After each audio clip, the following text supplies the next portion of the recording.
warahmatullahi wabarakatuh. Alhamdulillahirrahmanirrahim. Wassalatu wassalamu ala asrofil anbiya wal mursalin wa ala alihi wa sahbihi ajma'in. Asyhadu an la ilaha illallah wa asyhadu anna Muhammadan abduhu wa rasuluh. Allahumma sholli ala Muhammad wa ala ali Muhammad kama shallaita ala Ibrahim wa ala ali Ibrahim wa barik ala Muhammad wa ala ali Muhammad kama barakta ala Ibrahim wa ala ali Ibrahim fil alamin innaka Hamidum Majid. Ya ayyuhalladzina ittaqullaha haqqa tuqatih wa la tamutunna illa wa antum muslimun. Wa qala Allah ta'ala fil Qur'anil Karim. A'udzu billahi minasyaitonir rajim. Bismillahirrahmanirrahim. Ya ayyuhan nasu ubudu rabbakumul ladzi khalaqakum walladzina min qablikum la'allakum tattaqun. Sadaqallahul adzim. Saudara-saudaraku yang dirahmati Allah Subhanahu wa taala, syukur alhamdulillah pada saat ini kita masih diberi nikmat oleh Allah Subhanahu wa taala, yaitu nikmat iman, nikmat Islam, nikmat sehat, serta nikmat-nikmat yang lainnya. Mudah-mudahan kita semua bisa mensyukuri atas nikmat yang telah Allah berikan kepada kita. Amin ya Allah ya rabbal alamin.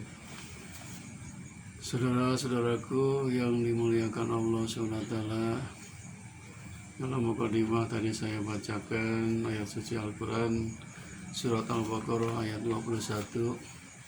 A'udzubillahi minasyaitonir rajim. Bismillahirrahmanirrahim. Ya ayyuhan nasu ubudu, wahai seluruh manusia, ubudu, beribadahlah kalian, Rabbakum, kepada Tuhanmu, alladzi khalaqakum, yang telah menciptakanmu, walladzina min qablikum, dan orang-orang dari sebelummu, la'allakum tattaqun, agar kalian menjadi orang yang bertakwa. Ayat ini memanggil atau menyeru dengan kalimat ya ayyuhan nas, wahai seluruh manusia. Manusia yang ada di muka bumi ini dipanggil oleh Allah agar beribadah kepada Allah SWT. Manusia yang ada di muka bumi ini, baik itu yang ada di benua Asia, di benua Australia, di benua Amerika, di benua Afrika, dan di benua Eropa, yang menganggap dan mengaku dirinya sebagai manusia, maka dipanggil oleh Allah, ubudu rabbakum, beribadahlah kepada Tuhanmu, mengabdi kepada Allah SWT. Agar supaya apa? Kita mengabdi kepada Allah, la'allakum tattaqun, agar kalian, kata Allah, menjadi orang yang bertakwa. Karena orang yang bertakwa inilah orang yang paling mulia di hadapan Allah SWT. Sebagaimana Allah berfirman di ayat yang lain, sesungguhnya kami telah menciptakan manusia dari jenis laki-laki dan jenis perempuan, yaitu Nabi Adam alaihissalam dan Siti Hawa.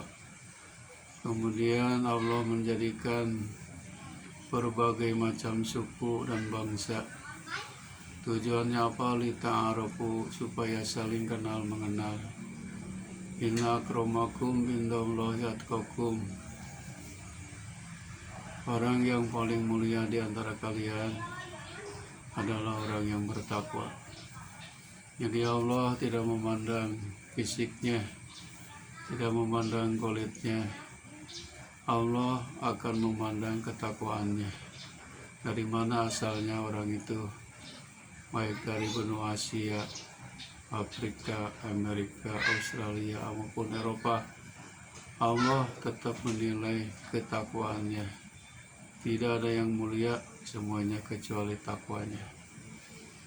Saudara-saudaraku yang dirahmati Allah SWT, memang tugas kita adalah ibadah, mengabdi kepada Allah.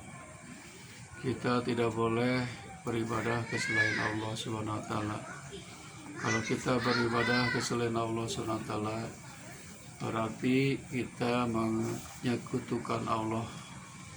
Kepada Allah beribadah, kepada selain Allah beribadah, itu namanya syirik. Orangnya yang disebut musyrik. Sedangkan musyrik ini termasuk dosa yang paling besar. Oleh karena itu hindarilah dari perbuatan syirik ini, supaya ibadah kita ikhlas diterima oleh Allah Subhanahu wa taala. Maka ada ibadah yang ditolak, ada ibadah yang tidak diterima oleh Allah Subhanahu wa taala. Syarat supaya ibadah kita diterima oleh Allah, syaratnya ada 3. Yang pertama, ibadah itu harus ikhlas karena Allah. Tidak boleh ibadah dengan rasa riya, pamer, atau ingin dilihat orang, atau ingin dipuji orang. Kalau ibadah tidak ikhlas, tidak karena Allah, maka ibadah itu sia-sia, tidak akan diterima. Sebab Allah Subhanahu wa taala di dalam hadis menyatakan, innallaha la yanduru ila suwarikum wa samikum walakin yanduru ila qulubikum. Allah tidak akan menilai fisik dan bentuk tubuhnya, tetapi Allah akan menilai isi hatinya. Apakah dia ibadahnya ikhlas karena Allah atau karena selain Allah Subhanahu wa taala.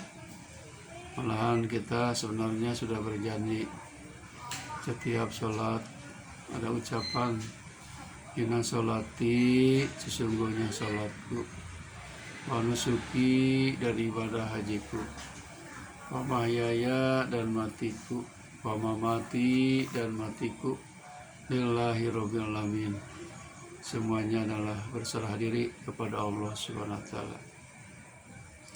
Jadi hadirin yang mulia, syarat ibadah supaya diterima yang pertama, kita ini harus lillahi ta'ala, karena Allah, mencari ridho Allah Subhanahu wa taala.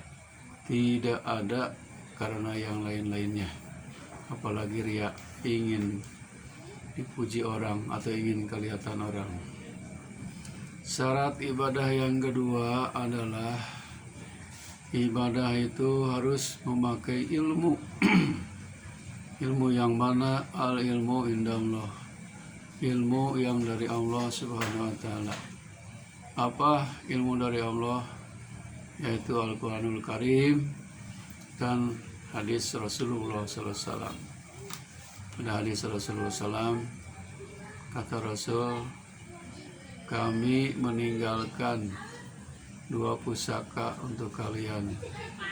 Kalau kalian berpegang teguh kepada 2 pusaka, maka kalian tidak akan tersesat selama-lamanya.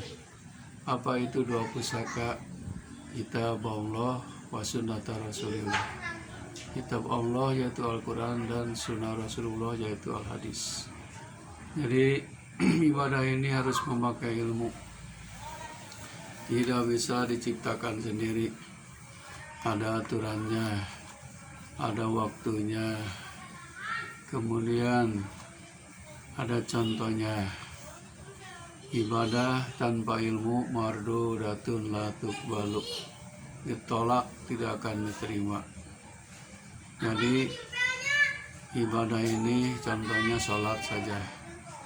Dari mulai toharoh atau berwudu harus memakai ilmu bagaimana cara wudu yang baik dan sempurna yang dicontohkan oleh Rasulullah SAW. Kemudian dalam sholat juga, dalam gerakannya juga dari mulai takbiratul ihram sampai salam.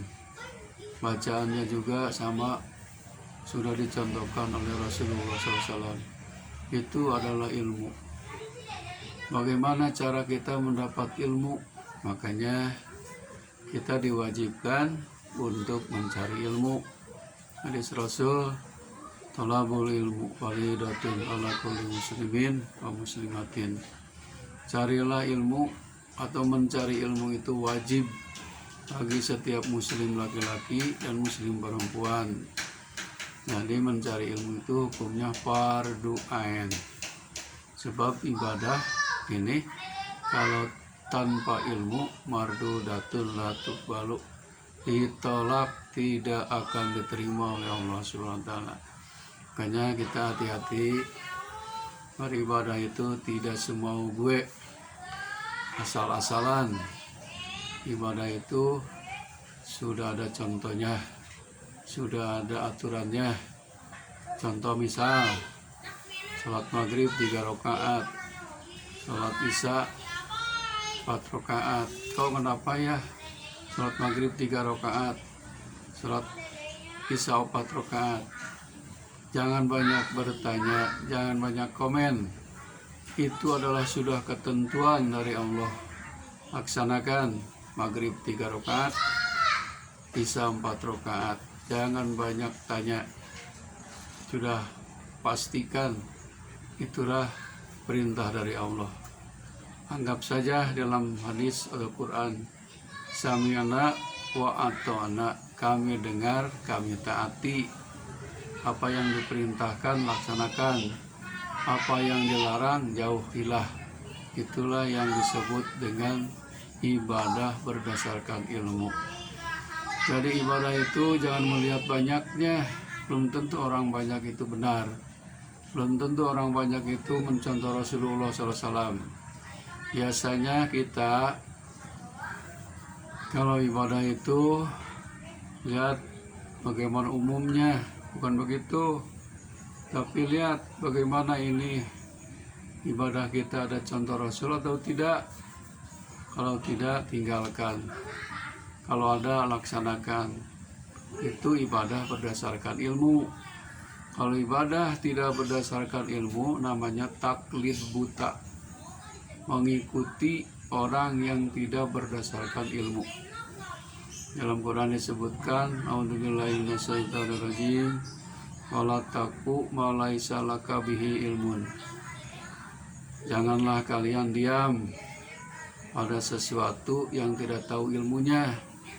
Jadi harus tahu ilmunya. Ada perintah atau tidak, dilarang atau tidak, haram atau halal. Baru kita laksanakan kalau kita sudah tahu. Kalau mencari ilmu itu sekarang banyak caranya, bisa membaca kitab-kitab, bisa mendengarkan ceramah-ceramah di televisi atau dari media sosial yang lainnya, atau juga kita bisa bertanya kepada ahlinya. Dalam Quran disebutkan fas'alu ahla dzikri in kuntum la ta'lamun. Bertanyalah kalian kepada ahlinya kalau kalian tidak tahu, tidak mengetahuinya. Jangan malu bertanya. Kalau ada peribahasa, malu bertanya sesat di jalan. Nah itu. Jadi ibadah kita mudah-mudahan berdasarkan ilmu. Insya Allah kalau ibadah kita ikhlas terus berdasarkan ilmu, insya Allah ibadah kita akan diterima. Syarat yang ketiga juga ini harus dipenuhi. Tidak cukup dengan ikhlas saja dan ilmunya saja, tapi ibadah ini harus ittiba, mengikuti para nabi, para rasul, contoh rasul. Sebab ada Al-Quran menyebutkan laqad kana lakum fi rasulillahi uswatun hasanah. Sungguh telah ada untuk kalian suri teladan yang baik bagimu. Siapa? Nabi Muhammad SAW. Jadi ibadah ini sudah dicontohkan oleh Nabi kita, Rasul kita, Nabi Muhammad SAW, yang berhubungan dengan ibadah mahdoh dan ibadah ghair mahdoh, atau yang disebut ibadah hablum minallah dan ibadah hablum minanas. Sudah dicontohkan oleh Rasulullah SAW. Tidak boleh ditambah, tidak boleh dikurangi, sebab sudah sempurna agama kita ini. Al-yauma akmaltu lakum dinakum. Sudah sempurna agama kita ini, tidak boleh dikurangi, tidak boleh ditambah. Kalau kita menambah berarti menambah syariat sendiri, melanggar. Berarti Rasul dulu tidak menyampaikan, khianat. Jangan. Rasul pasti kan punya sifat tabligh, menyampaikan apa yang Allah wahyukan pasti disampaikan kepada kita melalui ucapan, perbuatan, dan kalbunya. Hadirin rahimakumullah, itulah syarat yang ketiga supaya ibadah kita diterima adalah harus mengikuti contoh Rasulullah SAW. Insya Allah tugas kita beribadah tidak sia-sia asal kita memenuhi syarat tadi. Satu, harus ikhlas karena Allah. Kedua, harus memakai ilmu. Dan yang ketiga, harus mencontoh Rasulullah SAW. Mudah-mudahan bermanfaat bagi kita semua, dan mudah-mudahan kita istiqomah